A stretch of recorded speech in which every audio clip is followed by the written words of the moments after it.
Salut, c'est Trado, je suis content de vous retrouver pour la mise à jour de l'analyse technique du CAC 40 et on commence comme d'habitude par l'action du jour qui est aujourd'hui LNA Santé. Action intéressante car elle semble vouloir sortir d'une période de torpeur. On voit que les cours sont au-dessus de la M7 qui monte, donc la tendance immédiate et haussière, au-dessus de la M200 qui monte, donc la tendance de long terme et haussière. Et après que on a constaté que les cours avec les moyennes mobiles à 20 et les moyennes mobiles à 50 périodes étaient à plat, il semble que celles-ci veulent commencer à se redresser. Et donc ça voudrait dire, si la M20 devenait montante, que la tendance générale serait haussière et que la M50 serait haussière aussi avec une tendance de fond haussière. Bref, on n'est plus très loin d'avoir toutes les moyennes mobiles qui montent, ce qui est assez encourageant. Et il nous manque donc un backtest et le backtest que j'ai trouvé pour vous aujourd'hui pour se mettre du côté des statistiques et à chercher du côté de KST. Alors le KST, si vous êtes des habitués du format, vous le connaissez. Si ce n'est pas le cas, sachez que c'est un oscillateur qui a eu beaucoup de succès il y a quelques années avant de tomber en désuétude. Pour des raisons assez illégitimes, j'ai envie de dire, parce que c'est un petit indicateur qui est assez fiable. Et en l'occurrence, ici, regardez, ce KST vient de passer au-dessus de son signal. On va regarder sur les 30 dernières occurrences si, à partir de ce signal, on aurait pu battre le marché. Et on va prendre le contexte suivant dans ce backtest, c'est-à-dire dans ce test des occurrences précédentes, on va voir si lorsque le KST croise son signal comme il vient de se produire, on peut viser un objectif au moins égal à la distance entre le moment où on a eu le signal en clôture et les plus bas, les derniers plus bas. Ok. Clairement, les derniers plus bas, ils sont là, ils sont à moins 5,19. Et on va faire le pari qu'on peut faire plus 5,19 avant de faire moins 5,19 et on va voir si ce pari aurait fait sens dans le passé récent de LNA. Et donc la première occurrence, comme vous pouvez le voir, elle est là, elle apparaît sur cette bougie puisque c'est sur cette bougie que l'oscillateur KST est passé au-dessus de son signal. On prend le plus bas récent qui a correspondu au cycle baissier du KST, c'était sur cette bougie. Est-ce qu'on a d'abord fait moins 3,80 ou est-ce qu'on a d'abord fait plus 3,80? On voit qu'on a fait même beaucoup plus puisqu'actuellement on serait toujours à plus 5,47. Autre occurrence, c'est un succès, c'est le sens du petit pouce vert. Autre signal donné sur cette bougie-ci. Ok, puisque c'est à ce moment que le KST a donné son signal. Le plus bas récent sur la phase baissière du KST, c'était ici. A-t-on d'abord fait moins 5,36 ou plus 5,36? On a d'abord fait beaucoup plus. Donc c'est un nouveau succès. Encore un succès. Premier échec qu'on va développer ici. Alors, attendez, je vais enlever le moyen mobile parce que sinon on n'y voit plus rien et ça sert à rien. Et comme vous pouvez le voir, le signal a été donné sur cette bougie-ci. Le plus bas récent sur le cycle baissier du KST, c'était sur cette bougie-ci. Ok, donc est-ce qu'on a d'abord fait moins 6,46 ou plus 6,46? Et vous voyez, on a fait d'abord moins 6,46, on aurait été déclenché sur cette bougie-là pour le stop loss. Donc c'est un échec et maintenant on va dérouler. Encore un échec. Un succès, un nouveau succès. Encore un succès, un échec. Un succès, un échec, un succès, un autre succès, 1, 2, 3 échecs d'affilée, un succès, un échec, un succès, un deuxième succès, un échec, un succès, un échec, un deuxième échec, un succès. Et on est à encore un deuxième, un troisième, un quatrième succès, un cinquième succès d'affilée. Et ça y est, c'est terminé. On arrive à nos 30 occurrences avec 18 succès et 12 échecs. Autrement dit, un taux de réussite de 60% sur les 30 dernières occurrences. Si on avait pris un risque de 1000 euros, par exemple, sur cette stratégie, eh bien, on aurait gagné 18 000, on aurait perdu 12 000. Donc, on aurait eu un profit net de 6 000. Bon, encore une fois, ça n'a aucune validité parce que l'on ne peut pas établir de règles à partir d'un backtest portant uniquement sur 30 occurrences, mais je donne ça uniquement à titre indicatif pour que vous découvriez la manière dont je travaille et que vous approfondissiez. Mais en tout cas, pour l'instant, dans l'état actuel des choses, acheter en faisant le pari que l'on fera d'abord plus 5,19 avant de faire moins 5,19 est quelque chose qui pourrait vous donner envie d'approfondir un petit peu la méthode. C'en est terminé donc de l'action du jour. Si vous découvrez le format, bien naturellement, si ça vous a plu, je vous invite à vous abonner à ma chaîne YouTube, à me suivre sur Twitter, sur Facebook. Vous pouvez également écouter mes podcasts que vous retrouverez sur mon deuxième site, celui qui est réservé à l'apprentissage, c'est la Trading Academy. Et je vous dis à tout de suite pour l'analyse du CAC 40. Et on passe donc au CAC 40 avec une progression minimaliste de 0,18%.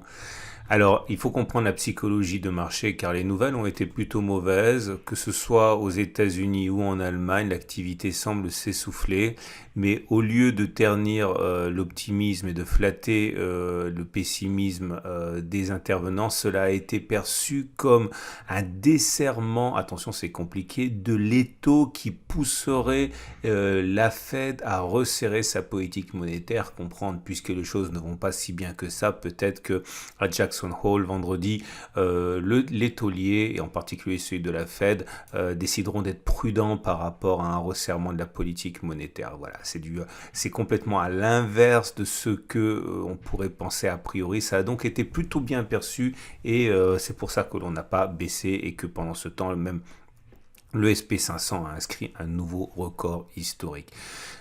Pour le CAC 40, c'est un peu plus compliqué. Comme vous le voyez, nous sommes toujours englués sur le support hebdomadaire des 6628, 6686. Le problème, c'est qu'il faudrait prendre de l'altitude. Je vous rappelle que c'est un support hebdomadaire qu'on a préservé la semaine dernière in extremis, au point près. Et on aurait pu espérer que le rebond soit massif cette semaine pour saluer la progression et le sauvetage in extremis. Mais bon, on reste toujours au contact du support hebdomadaire, donc il ne faut pas faire preuve d'un pessimisme débordant, loin s'en faut, mais voilà, c'est un petit peu décevant. En tout cas, pour l'instant, on est toujours, on va dire, en ballottage favorable. Un retour sur le support journalier des 6605, 6562 pour reprendre son élan sous forme peut-être d'un double bottom serait également classique. Il ne faudrait pas s'en alarmer, je pense. Mais pour l'instant, on peut faire que des supputations puisque voilà, ça rebondit très mollement. Et quand on regarde le chandelier japonais du jour, c'est pas un bon chandelier. Même si on a progressé de 0,2%, cela reste quand même un chandelier avec un petit corps rouge. Autrement dit, on a terminé plus bas que l'on a ouvert. Si on regarde les bougies Aiki-Nashi, eh bien, on constate que un chandelier rouge vient d'apparaître. Bon, c'est pas vraiment très grave en ce sens que les chandeliers précédents étaient également des chandeliers d'indécision. C'est pas comme si on était passé d'un chandelier de fort optimisme à un chandelier pessimiste. Ce sont trois bougies avec des mèches hautes et des mèches basses. C'est surtout l'attentisme qui prévaut. Du coup, si on regarde les autres éléments techniques, on voit que la moyenne mobile à 7 jours est toujours descendante et on est en dessous. Donc la tendance immédiate demeure baissière. La moyenne mobile à 20 période. Attention à son orientation qui devient de plus en plus plate, mais en tout cas, elle est toujours montante et on est en dessous, donc la tendance générale est neutre. La moyenne mobile à 50 jours est de plus en plus plate aussi, et on est au-dessus, donc on va dire que la tendance de fond est haussière, mais encore une fois, plus la pente est faible et plus elle est facile à passer à la baisse, cette M50. La moyenne mobile à 200 jours est ascendante, donc la tendance de long terme, elle est haussière. Et à noter, parce que c'est un très bon indicateur, il faut l'avoir sur sa plateforme, que le PRT Bonds est toujours en situation de tendance haussière, puisqu'on est dans le vert. Je vous rappelle que si vous voulez avoir PRT Bonds et la même plateforme que moi, c'est gratuit, vous avez le lien juste en dessous de la vidéo. Regardez le super trend, je vous rappelle parce que c'est un truc qu'on a backtesté, il a été cassé sur cette bougie. Statistiquement, on devrait clôturer plus bas que 6605 à un moment ou un autre. Encore une fois, ça n'a aucune validité rigoureuse, scientifique, mais bon, on a backtesté ça. Et pour terminer, les indicateurs techniques ne délivrent toujours pas un signal haussier sur lequel on puisse véritablement s'appuyer pour acheter, puisque comme vous le voyez, on a un petit truc quand même. Non, c'est pas ça qui nous intéresse. On a un petit signal haussier ici au niveau du stochastique ici, qui a croisé son signal à la hausse. Ça se fait sur l'épaisseur du trait, mais faites-moi confiance, on vient de croiser à la hausse, regardez.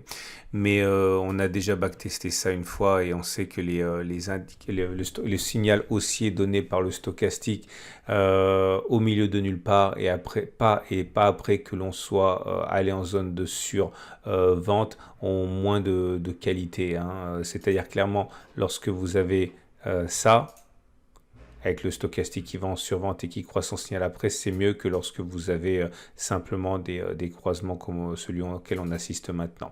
Ok, bon, on a déjà backtesté. C'est très important si vous découvrez mon travail d'aller revisionner mes anciennes vidéos. Alors ceux qui ont assisté à tout le cycle de plusieurs mois où j'ai refait tous mes backtests, ceux-là ont pris des notes normalement et savent déjà tout ça. Si vous découvrez mon travail en route, il faudrait que vous regardiez toutes mes vidéos pour connaître les derniers backtests, les dizaines et les dizaines de backtests que j'ai réalisés.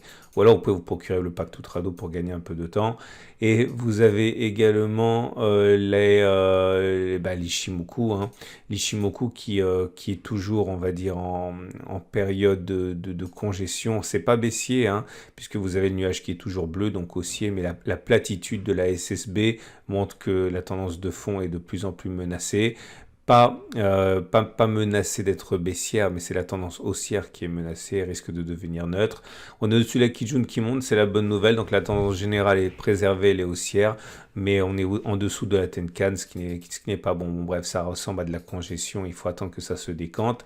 Et on passe donc pour terminer au trade du jour. Alors, c'est très simple sur les fondamentaux, hein. Si vous êtes haussier, vous avez un bon point d'entrée ici parce que vous êtes préservé par le support hebdo, vous êtes préservé par un support journalier. Quand je dis préservé, ça veut dire tout simplement que voilà, il y aura toujours des investisseurs qui vont acheter sur ces niveaux, surtout que ça correspond au niveau de 50% de Fibonacci.